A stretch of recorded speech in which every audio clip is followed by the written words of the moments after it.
Sir ऐसे बयान क्यों आ रहे हैं? क्योंकि कल भी एक बयान आया है नागपुर से, कृपाल तुमाने जी ने बोला है कि अजित पवार पर कहीं ना कहीं टीका टिप्पणी की है उन्होंने, कि जो वित्त मंत्री रहते हुए कितने खोखे उन्होंने लिए वो उनसे जाके पूछे।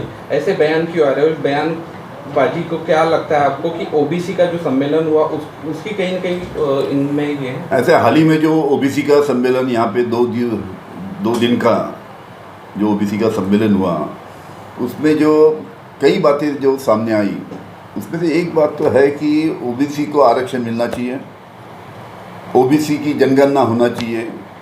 ओबीसी की जनगणना होने के लिए सभी लोगों ने वहाँ पे आवाज़ उठाई कि केंद्र शासन ने ओबीसी की जनगणना करना चाहिए, ताकि एग्जैक्ट कुंदी समाज कितना है, हमारा तेली समाज कितना है, माली समाज कितना है, हर एक की गिनती वहाँ पे हो। और वो फिगर, वो आंकड़ा सब जब सामने आएगा तो शासन को या सरकार को उनकी योजना का लाभ उन तक पहुँचाने के लिए उनको सुविधा होगी। करके हमारी मांग है कि ओबीसी की अंदाजन ओबीसी में आती है, उन सबको न्याय मिलेगा। लेकिन इसके बारे में शासन कोई भी सोच नहीं रही है। हम लगातार मांग करें कि ओबीसी की जनगणना होना चाहिए और जल्द से जल्द ओबीसी की जनगणना सरकार ने चालू करना चाहिए, ताकि ये जनगणना होने के बाद में ओबीसी को, हमारे ओबीसी के जो भी घटक है, उनको न्याय दे सके। कल कृपाल तुमाने जी का जो बयान है अजित पवार पर, जिस तरह से खोके लेने का आरोप है वित्त मंत्री। ऐसा है पहली बात तो खोके लेने की जब जहाँ तक बात है, पूरा महाराष्ट्र जानता है कि 50 खोके एकदम होके क्या है। बच्चों तक ये बात पहुंची है कि जिस प्रकार से जो विधायक, जो आमदार उद्धव ठाकरे के गढ़ से उधर चले गए, वो क्यों चले गए, 50 खोके का क्या उनके साथ में ताल्लुक है, ये तो सभी दुनिया जानती है।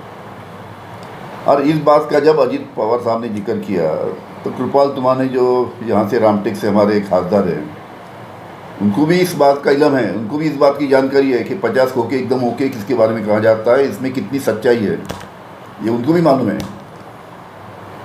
लेकिन ऐसी कोई बात करता है तो उनको बड़ा बुरा लगता है। करके उन्होंने, कृपाल तुमाने ने स्टेटमेंट दिया अजित दादा के बारे में। अजित दादा ने खास उन्होंने आह्वान किया उनको कि भाई आपने मेरे बारे में जो स्टेटमेंट दिया उसको आप साबित करो।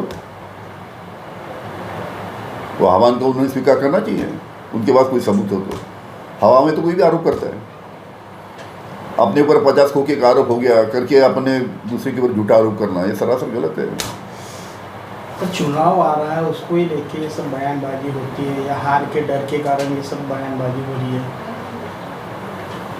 नहीं, चुनाव आते रहते, चुनाव जाते रहते हैं, उसकी कोई बात नहीं हो तो बयानबाजी होती रहती है। लेकिन बयानबाजी भी सच्चाई के आधार पर होना चाहिए।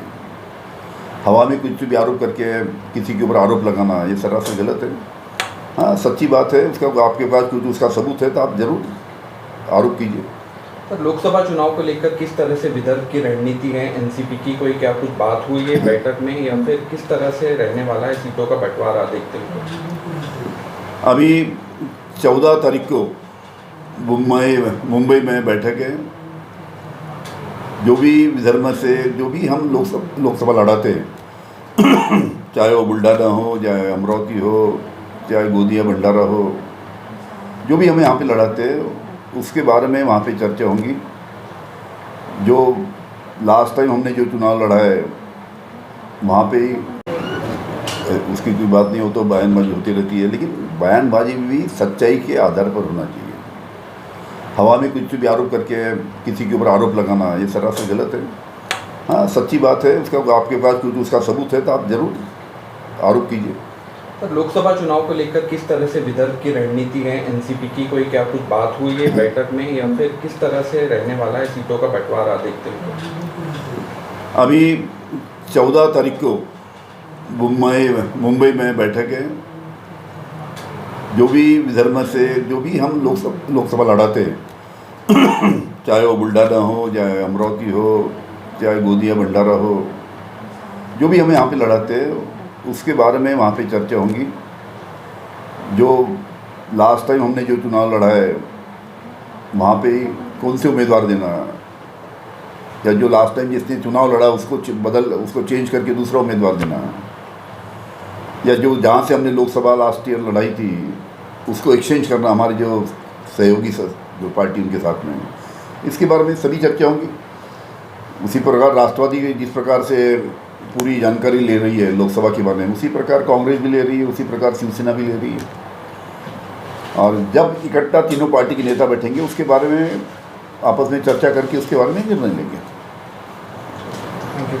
Thank you.